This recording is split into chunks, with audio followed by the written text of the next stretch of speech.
What's up, guys, and welcome to Noevatic. I was really thinking, and asking myself, should I really make this video? Seriously, should I make this video? It's on WW2, World War II in 5 minutes. Just imagine World War II started from 1933 and ended in 1945, and I'm just going to tell the entire thing in 5 minutes, man. I did a lot of research. That's there. I saw like some 8, 9 documentaries, and my mind is, kind of filled with a lot of information about World War II. And a lot of amazing stuff happened, but I'll have to just stick on to the most important stuff because 5 minutes, that's my channel's speciality, explaining everything in 5 minutes. So let's begin. Enough of this talking, and let me start explaining how World War II started. What happened in World War II when it started, how it ended. Everything explained in 5 minutes. World War II explained in 5 minutes. So let's get started. World War II started in 1993 when Hitler's forces invaded Poland. See, reason number one: no one starts a war without a reason. Remember that. Why did Hitler invade Poland? The main reason is because there were a lot of Germans too in Poland, and they were not treated well because Germans there were minorities.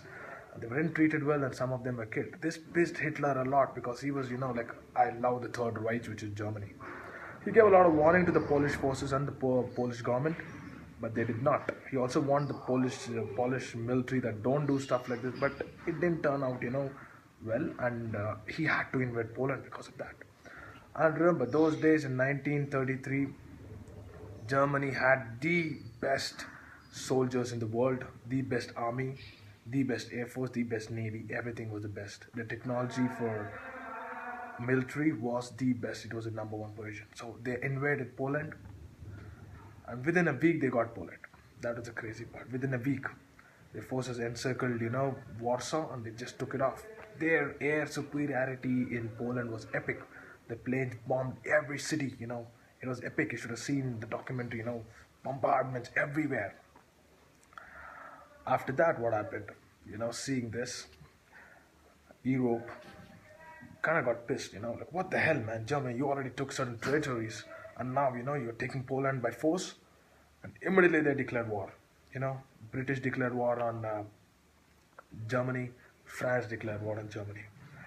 After this, what happened? After they got Poland, what happened was here, you know, uh, they started again, developing their army and all that stuff. And immediately, what happened, was France declared war on Germany, and Germany now had to meet someone who was almost equal to his capacity. Okay, because France also was a very big country at that time, but the army was not as strong as Germany, but in size and all that, they were kind of how can I tell you, equal to Germany, almost equal or even more in certain places. If you see their navy, it was kind of more advanced than the German navy. So what happened here was, uh, they built a Magno line. Okay, it's called Magno line. Where when the French declared war on Germany, they just with their entire border, they made a huge kind of defense line. Okay, made of a huge wall, just like the China wall. They just made a huge wall with long range artilleries, short range artilleries, and airport stationed, airfield stationed everywhere. And it was very, a kind of wall which could not be breached. They spent more than $1 trillion, remember, for that wall. They just spent trillions of dollars for that wall, and they just put their entire resources to build that wall because they didn't want Germany to enter France, because they knew if Germany entered France, that's it. Jews are going to be killed. Things are going to be strong. It's going to be, very, very harsh. Concentration camps are going to be open, and they didn't want any of that. And they also wanted to show the world that, it's enough of Germany. They started World War One, and there was a lot of pain. They wanted to end it there. What happened here was the Maginot Line, actually, which is the defense line which was made by France, covered the entire border of France except in a forest called Ardennes Forest. Okay, they didn't make a line there because they knew that who the hell is going to come, and that is where the Germans, they drew through the forest, and they encircled Paris. They were like, you have a wall here. They come from the side and come from the back. They go from the side, go inside, penetrate into France, and encircle Paris. And they took over Paris. And the Maginot Line was just like a sitting display there, just sitting there without any use. Okay, and this plan was taken, done by Mainstein, one of the Nazi generals. who were apparently a very good guy, wasn't involved in any of the crimes of killing Jews. So that's how they defeated France. Just France didn't make any defense in the forest, and no one thought such huge army could go through the forest. But the German army did advance through the forest. Okay, that was a crazy part about Germany. They surprised the enemies.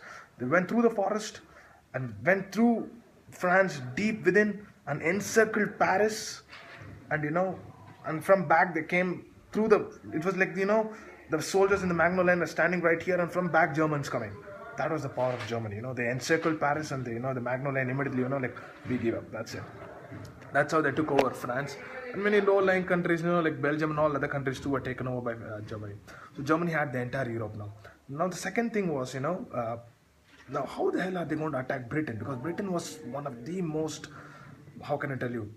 Germany hated Britain, trust me, because they were like, they'll do anything to get over Britain. So they made an operation called Operation Sea Lion, which was a failure.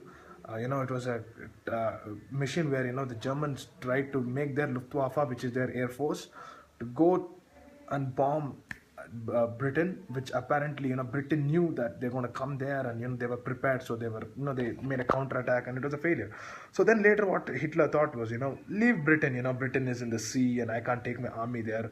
Germany was known for ground troops, and he was like, let's invade Russia, let's invade Soviet Union. And that's how they invaded Soviet Union. And Soviet Union in 1941 they invaded, and they were going very fast, guys, trust me. The advancement was so fast that I think like 150,000 prisoners were captured in like 2 weeks. That's it. And everything was going very well until the winter came. And when the winter came, my friend, it changed everything. All the tanks stopped, the advancement stopped, and the supply lines were delayed, and the fuel in the tank were totally, how can I tell you, frozen. And the German troops weren't accustomed to the cold there. So what happened here was, the advancement stopped, and this is where the Soviet Union had an advantage. They came forward and they started advancing because those guys are used to the cold, man. That's their motherland, and they started advancing, and that is where the Russians gained confidence by defeating the Germans in one city and the other city. They came to Stalingrad. Okay, the Germans. That's like the next city is Moscow. And Moscow was like, we are going to assign Zhukov, one of the greatest generals of World War II. He was assigned. He took over. He made a great defense line. They started advancing, and he kept on advancing. He kept on pushing Germans. And at the end, what happened was, you won't believe it. He actually was the person who, took over Berlin at the end. From Moscow, from Stalingrad, he took over the battle. One Russian general, kind of screwed all German generals, and he kept on pushing Germany and pushed them back to Berlin, where he took over, the German capital. One general took over the capital. The same way, in the same way, during 1944, the D-Day happened, where, the Allied forces, they started coming in from France, Normandy. They were like, we want to release France, because Russia was, it was somewhere so far, and you have France this side and Germany and Russia that side. It will take a lot of time for them. So the Allied forces like, we are going to take Berlin first. That was a big competition between the Allied forces, which included America, France, Britain, all the low-lying countries too in Europe, versus the Russians. So the Russians were like only one unit, and those guys like 6, 7. They all came together. Normandy was a place where all the soldiers came together, and they came to the beach where this Atlantic Wall was created by Hitler. He ordered the people of France, army there to make an Atlantic Wall. So they made a huge wall, which was it was impossible for anyone to come in. But the air superiority, land superiority, and every kind of how can I tell you, Allied forces came in like the ratio of 12:1. Like if there were one German, 12 soldiers came, and the Germans were killing machines. One German guy could kill like 10 or 15 people. So there were a lot of casualties in the Normandy.